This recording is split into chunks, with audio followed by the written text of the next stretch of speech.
Chapter 49. Rao. The sun had faded, the sky white-gray with the falling night, when they finally stopped to rest. Prince Kunal was untied on Rao's orders. Kunal rubbed his wrists, flexed his fingers to get the blood moving. He considered running.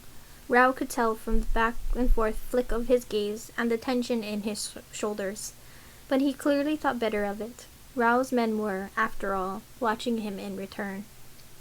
Rao helped to settle the horses and start the campfire, then kneeled down in front of him. He placed food and water in front of Kunal and watched the prince frown and lower his head. "Drink," said Rao. "You must be thirsty. If you won't eat, at least do that." He waited. Kunal did not move. "It's only water," Rao told him. "I'll drink first if it'll put your mind at ease."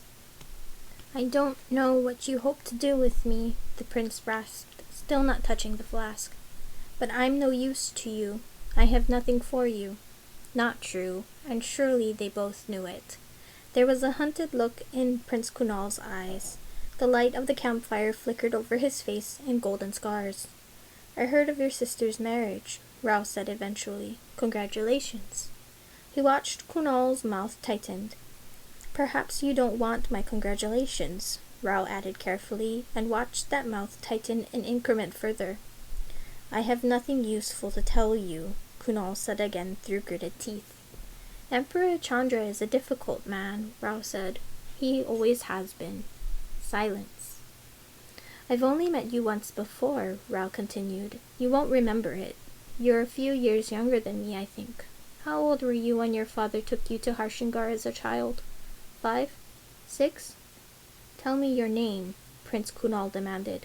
"Prince Rao, a son of the king of Alor." Kunal gave a jerky laugh.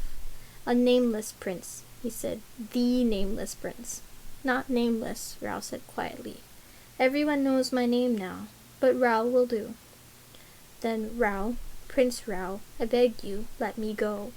I have no army with me. You've killed the few men I had. I am no danger to you." Rao swallowed the guilt that burned at the back of his throat. He had no reason for guilt, he knew. Prince Kunal's men had not been willing to surrender, and Rao's purpose was far too important for him to allow them to live. He had killed before, and he would kill again. That was necessary in war. It didn't stop him from feeling as he did. "I can't allow you to return to your father," Rao said gently, "and I can't simply allow you to run off into the distance. Where would you go?" "I have nowhere to go," said Kunal, "and that is why you have no reason to keep me.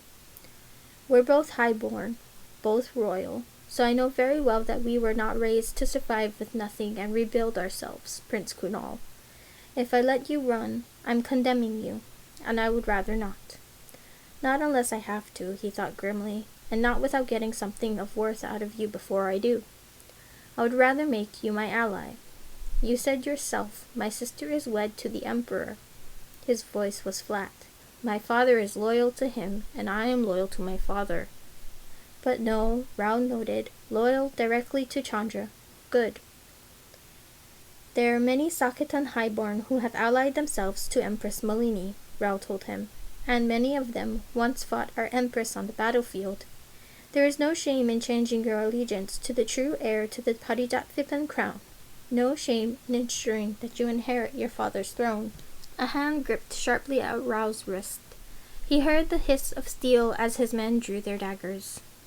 "You have news about my father," Kunal said. His voice was tight, eyes wide. "You have news about Sakata, the city. Tell me, please." "I know Empress Malini's army stands against him," Rao said calmly. He did not move, did not flinch, as his men waited for his signal. He didn't think he would need to give it. "All I can tell you is that you should ally with the Empress Malini. All I can tell you is that if you wish to ensure your future, that's the best path. The only path." Kunal fell silent again. He was trembling. Slowly his fingers unclasped from Rao's wrist. He reached for the water, took an unsteady drink, wild and wasteful, water running down his chin. He lowered it back down. "I'll ally with your empress," Kunal said finally. "I've seen what Emperor Chandra is. I'll do it. For Sakata's sake. For our future." "Good," Rao said. That's good. Eat now and rest if you can. We'll be on the move again tonight. He clapped a hand lightly against Kunal's shoulder, a friendly camaraderie, then rose to his feet. He walked to the edge of the small encampment, away from the shadow of the fire. One of his men was on guard, sharpening his daggers with a spark of steel against stone. He's lying, the man muttered. My lord. Rao gave the smallest nod. Go and eat, he said. I'll keep watch. You haven't eaten yet, my lord. I'll eat later, he said. Rao stayed where he was, staring out into the dark. He wasn't hungry. His stomach felt weighed down by what lay ahead of him and what he would have to do. The Nameless knew how much Rao didn't want to do what was needful, but Need and the Nameless had little mercy for one man's overly tender heart. The first thing Rao saw on their approach to the fortress was smoke. The sky was grey with it. He could feel it getting into his lungs. Around him his men were hacking. Prince Kunal looked grey as the smoke and ash surrounding them. He hadn't expected this either then. Rao drew his shawl over his mouth and kept moving forward. When the bulk of Malini's army had left the ground surrounding the Sakitan fortress, they had left green plains of grass behind them. Rocky ground, yes, but trees too. Now there was nothing but blasted earth scorched by fire. Rao's small group were met immediately by an armed band of soldiers, bows drawn, but the bows were lowered swiftly when Rao announced himself. They were led to the remains of the camp, a handful of tents, a struggling group of men sparse enough that Rao knew without a doubt how close Aditya's efforts were to failure. Chained at the wrist, his arm held by one of Rao's men, Kunal was trembling.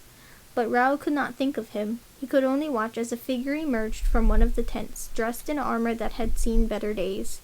Hair a little ragged from mistreatment and too close brushes with flame, skin darkened by sunlight. Rao, Aditya called, and there was no pause after that for pleasantries or bowing, for Rao to say, Prince Aditya, and explain his reasons for being here. There was only Aditya drawing him into a crushing hug. Only Aditya murmuring against his hair, I knew you'd come. Of course, Rao choked out. This was right. This was where he was meant to be. Of course, Aditya. Mahesh looked tired. Old in a way he simply never had before. His gaze dimmed visibly when he learned that Rao had not brought reinforcements. We won't last for much longer, Mahesh said bluntly. You've brought us nothing, Prince Rao. Rao shook his head. The Empress could spare nothing. Then I pray the Empress takes Parijat swiftly, Mahesh said. He looked at Aditya, then said, We've faced battle once already today. Those priestly soldiers do not relent. Fire arrows and swords, and their bodies thrown at us. They'll do anything, as long as they think they're acting in the interests of the mothers.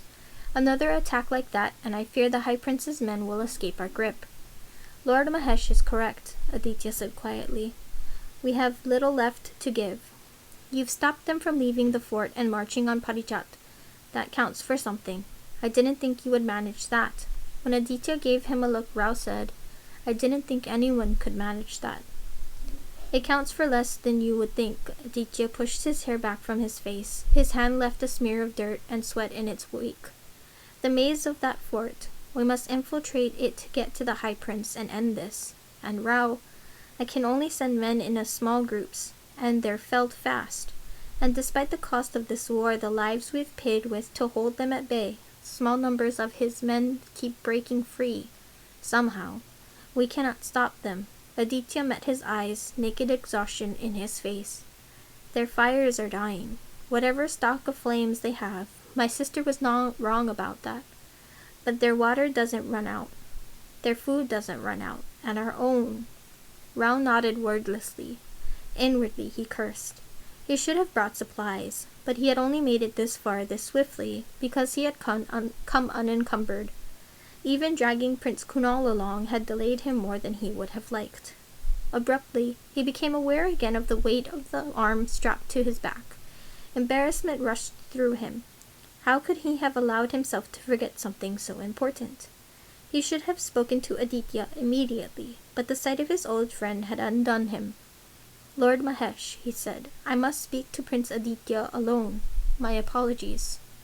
Mahesh nodded and departed with a swiftness that surprised Rao, but Aditya smiled a little sadly and said, We rest when we can now. What is it, Rao? Rao took the box, strapped close to his back all through this journey, and placed it on the ground in front of Aditya. "You once showed me a vision from the Nameless," Rao said into the silence that followed. "A coming, an inevitable coming, and here's the proof. The Yaksa are returning. Their remains are reviving. You had the vision, Aditya. I was given this proof, but I believe it was meant for you." He opened the box with a click. Aditya leaned forward and looked upon it. He exhaled a soft, worshipful noise. Aditya's eyes near shone. Through all the grime and dirt, Rao saw priest and prince in him. "My purpose," Aditya murmured. "I've been waiting all this time, and here it is. A war calling me." "What will you do?" Rao said in return, voice just as soft. "Now that you know." Aditya lowered his head. A long silence followed that Rao could not read. "We win here," he said finally. "We win, knowing that the Nameless has a higher purpose for us, and then we face what comes." Rao nodded, oddly relieved. This wasn't the end. This couldn't be the end. The Nameless had promised it to them. "If you need to navigate the fort," Rao said, "then I have someone that may be useful to you. But he'll need some convincing."